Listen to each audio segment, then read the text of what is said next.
Eh bien, bonjour, frères et sœurs. J'espère que vous êtes prêts à continuer notre exploration des cavernes sous le soleil. Rappelez-vous, Colette nous a fait explorer la caverne de l'injustice, de l'oppression, tout en nous rappelant du règne sur tout ça. C'est maintenant le temps d'explorer d'autres cavernes, de ressortir les piquets à bœuf pour nous faire réfléchir sur les frustrations de ce monde, mais aussi, bien sûr, nous pointer vers une lueur d'espérance. Ce que cette fois-ci, c'est pas centré sur Dieu. Faut pas oublier, il a quand même passé un chapitre au complet sur la souveraineté de Dieu, gardant le regard vraiment sur lui dans sa plénitude. Il y a comme un sens où il se dit, à ce point-ci, vous avez une confiance en lui, maintenant on va essayer de vivre sous le soleil en tant que croyant. Il va nous présenter deux choses qui sont meilleures que. Donc, tu as les difficultés, voici qu'est-ce qui est meilleur. Comment tu peux faire face à ces difficultés. Et encore, je crois que c'est sur l'optique de, en tant que croyant, en tant que ceux qui ont reconnu le Dieu souverain. Vous allez voir pourquoi je dis ceci. Donc, commençons notre première exploration. Voici le dit. J'ai considéré une autre vanité sous le soleil. Tel homme est seul et sans personne qui le tient de près. Il n'a ni fils ni frère. Et pourtant, son travail n'a point de fin. Et ses yeux ne sont jamais rassasiés de richesse.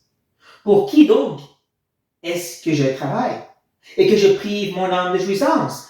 C'est encore là une vanité, une chose mauvaise. Il a considéré une autre vanité, une autre exploration, celle de la solitude. Nous, c'est dur de comprendre ce qu'il essaie de dire ici, cette personne n'a pas de fils ou de frère, donc pourquoi c'est mal s'il est riche? Il faut comprendre que dans ce temps-là, les gens avaient tous des porcs ou des champs, on pourrait dire ça, des fermiers.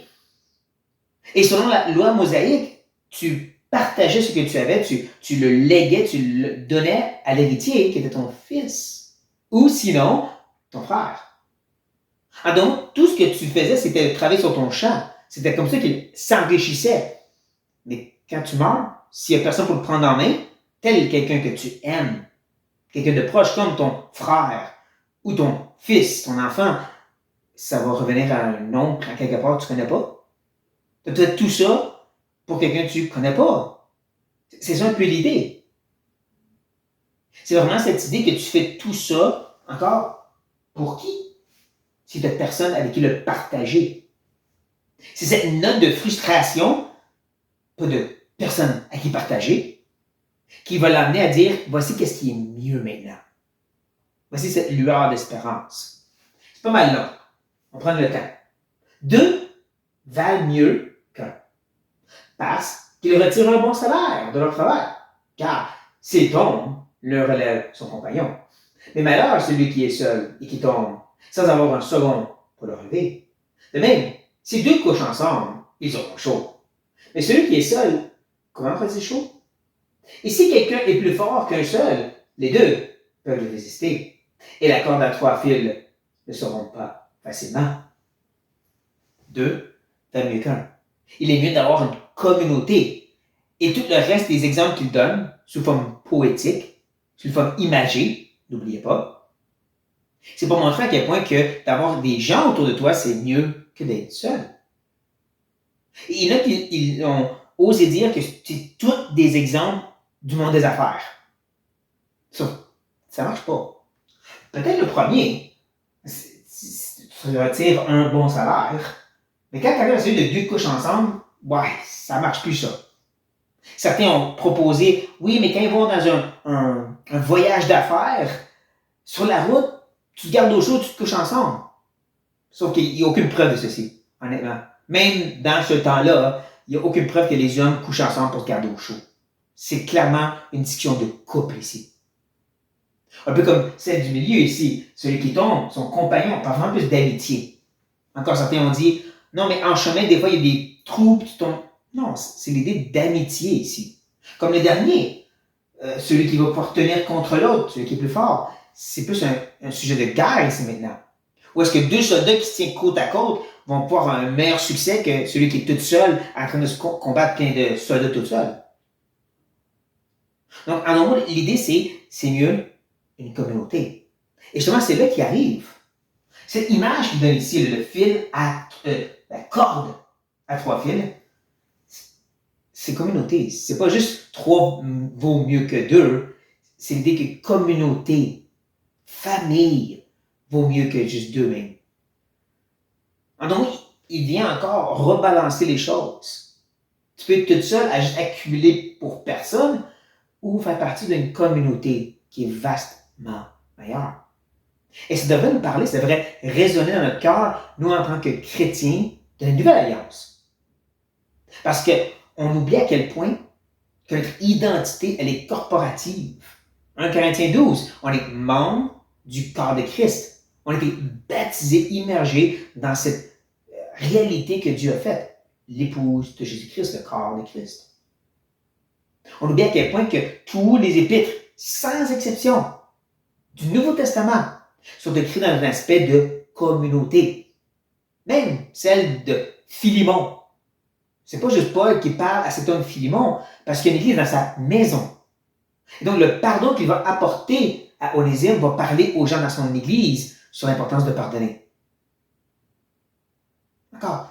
Tout ce que le Nouveau Testament nous présente, c'est communautaire, c'est communion, c'est vie ensemble. Tu ne peux pas mettre en pratique les commandements de Jésus-Christ, comme celle de s'aimer les uns les autres, s'il n'y a personne autour de toi.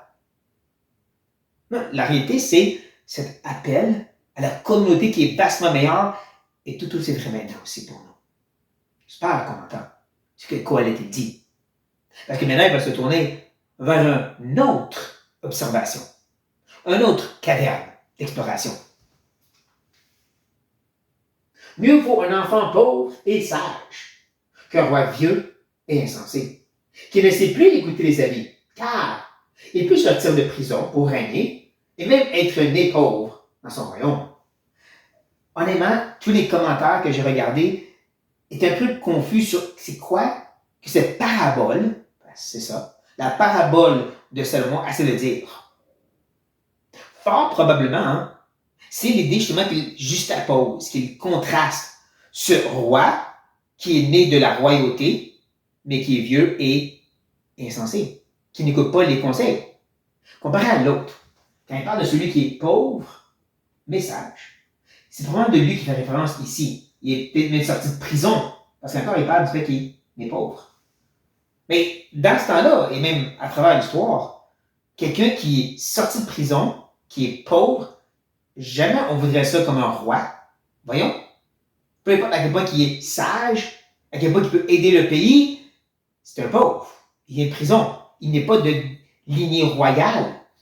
Comme je dis, à travers l'histoire, on peut le regarder, on peut le voir, à quel point que c'est l'attente était envers une postérité royale. Tu devais être né dans la royauté pour pouvoir être un roi. Un duc, un fils de quelqu'un important. Mais pas quelqu'un du commun. Encore moins qui vient de la prison et qui était pauvre. Mais comme il se le dire, et c'est controversé, il y a quelque chose de meilleur. C'est celui qui est sage. Donc, continue dans ce raisonnement de le roi vieux et insensé. Puis il ajoute ceci.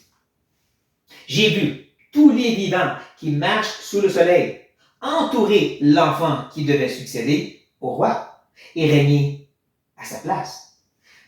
Peut-être qu'il fait référence au fils de ce vieux roi qui est insensé, ou probablement, je penche plus de ce côté, il parle maintenant de ce vieux roi quand il était enfant. Il va devenir ce vieux roi insensé, mais il y a un temps où tout le monde le regardait, tout le monde était émerveillé. Voici l'héritier. Voici ce fils de roi. Et je peux vous dire, à travers l'histoire, c'est la même chose. Lorsque le roi avait un fils, un héritier, tout le monde était content, tout le monde célébrait, comme Colette continue à mentionner. Il n'y avait point de fin à tout ce peuple, à tous ceux à la tête desquels il était. Et toutefois, ceux qui viendront après ne se réjouiront pas à son sujet, car c'est encore là une vanité, la poursuite du vent. Il devait voir sur une grande nation plein de gens qui vont être heureux de l'avoir jusqu'à temps qu'il voit qu'est-ce qu'il va faire comme roi. D'accord? On le voit encore et encore et encore. Ces héritiers qui finissent par ruiner même leur pays. Ça devient pire que c'était avant sous la direction de leur père. Comme ça, justement, il devient ces vieux rois insensés. Maintenant, je crois, je peux me tromper, que Kohelet ici est un peu prophétique, parlant de son propre fils. En parlant de comment il a vu des gens tout entourer le bébé et dire waouh, un héritier pour Salomon, c'est merveilleux. Et qu'elle allait justement régner sur une énorme nation. Salomon avait une grande nation grâce à son papa David. Mais il allait ruiner tout. Comme je dis, il y a une espèce de prophétique. Parce que Salomon a été visité par un prophète. Vers la fin de sa vie, dans sa rébellion, un prophète vient lui dire que Dieu était vraiment en désaccord, il était vraiment en colère contre le fait qu'il y avait plusieurs femmes et surtout qu'il s'était tourné vers plusieurs faux dieux.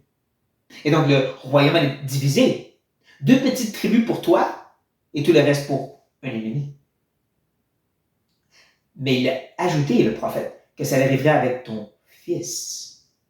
Probablement que Salomon a compris, non seulement ça va arriver avec mon fils, mais il va être la cause. Une division n'arrive pas juste comme ça si le roi ne fait pas des grosses erreurs. Donc, comme je dis, je crois qu'il y a un aspect prophétique où Salomon, voyant tout le monde s'exciter pour Roboam, s'est dit, oh, ouais, je pense qu'il va tourner le royaume après moi. Que ça va être divisé comme le prophète a dit. Et que ça va être une ruine pour le peuple.